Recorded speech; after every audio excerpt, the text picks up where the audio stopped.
বাড়ি থেকে ব্যাগপত্র নিয়ে বেরিয়ে পড়লাম ঘুরতে। হ্যাঁ হ্যাঁ, কোথায় যাচ্ছি সেটা তো অবশ্যই বলবো।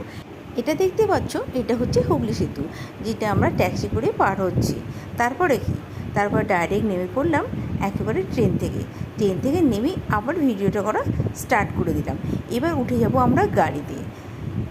তো এক এক করে আমরা গাড়িতে উঠছি, লাগেজগুলোকে প্রথমে গাড়ির মাথায় তুলে দিল, তারপর আমরা গাড়িতে উঠে পড়লাম। এবার নিশ্চয়ই বুঝতে পারছো যে আমরা কোথায় এসেছি।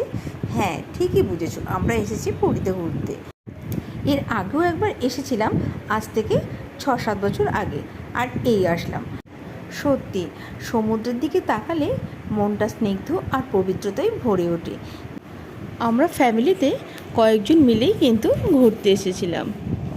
আর এই দিকে দেখো, আমার ছোট ছেলে, তার তো আনন্দ ধরে না, এক একটা ঢেউ দেখে আনন্দে নাচতে শুরু করে দিয়েছে। ভিডিওটা ভালো লাগলে একটা লাইক করে